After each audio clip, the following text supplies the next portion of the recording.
বিচার ট্রাইব্যুনাল গঠন করে দোষীদের দ্রুততম সময়ে উপযুক্ত শাস্তি প্রদান, ক্ষতিগ্রস্তদের যথোপযুক্ত ক্ষতিপূরণ প্রদান ও পুনর্বাসনের ব্যবস্থা করতে হবে।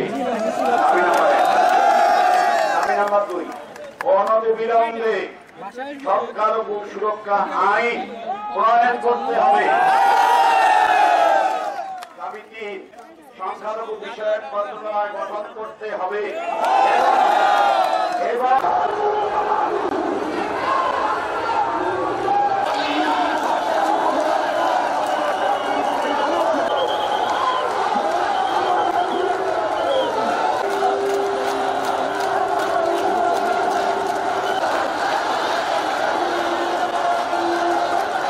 যে এটা আমার জন্মভূমি, এই মাটি স্বর্গের থেকে পবিত্র ভূমি মনে করি আমি।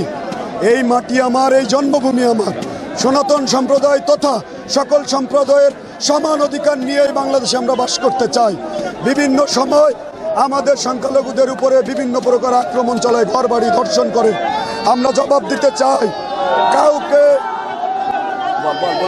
কাউকে কোনো ছাড় দিতে রাজি নাই। হিন্দু সম্প্রদায়ের মানুষের রক্তে আগুন জ্বালিয়ে দিয়েছেন। আমরা 71 সালে স্বাধীন হয়েছি। আমি মনে করি হিন্দুরা ইতিমধ্যে স্বাধীনতা ঘোষণা করেছে, আপনারা বুঝেছেন। হিন্দুদের অধিকার, 8 দফার অধিকার ইতিমধ্যে আপনারা শুনেছেন। আমরা বাস্তবায়ন না করা পর্যন্ত কেউ ঘরে ফিরে যাব না। এই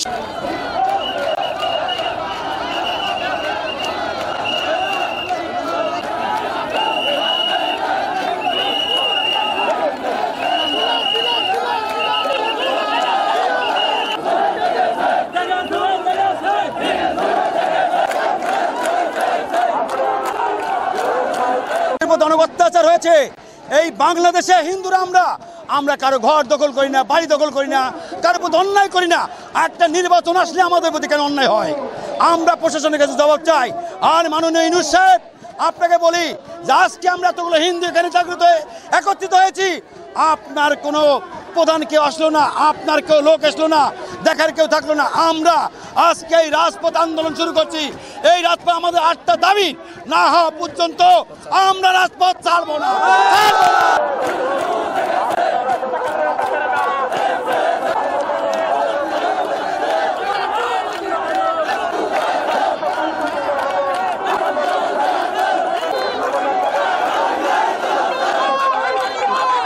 71 সাল থেকে আমরা সনাতনী সম্প্রদায় না, শুধু সংখ্যালঘু সম্প্রদায় বাংলাদেশের যারাই আছি, আমরা বিভিন্ন সময় এই সংখ্যালঘু সম্প্রদায় নির্যাতিত হয়।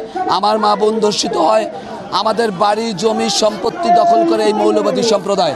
আমাদের দেয়ালে পিঠ থেকে গিয়েছে। আমরা আর এই নির্যাতন, ধর্ষণ, আমাদের উপর যে জুলুম হয়, এটা আর আমরা মেনে নেব না। প্রয়োজনে আমরা রক্ত দিতে আমরা প্রস্তুত। আমরা এই দেশ ত্যাগ করবো না, আমরা এই দেশ থেকে যাব না। এটা আমার জন্মভূমি।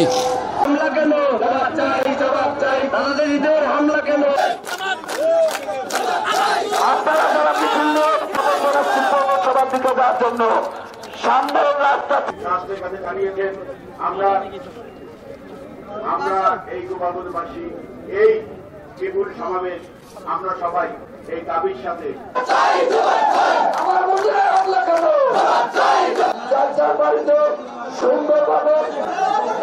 আমরা 8 দফা দাবি নিয়ে রাস্তায় নেমেছি। আমি হিন্দু সম্প্রদায়ের কাছে কিছু বলতে চাই। আজকের এই পুণ্যভূমিতে এই হিন্দু জাগ্রত জনতার মাঝে দাঁড়িয়ে একটা কথাই বলতে চাই যে 71 সালে দেশ স্বাধীন হয়েছে, কিন্তু হিন্দুরা স্বাধীন হয় নাই।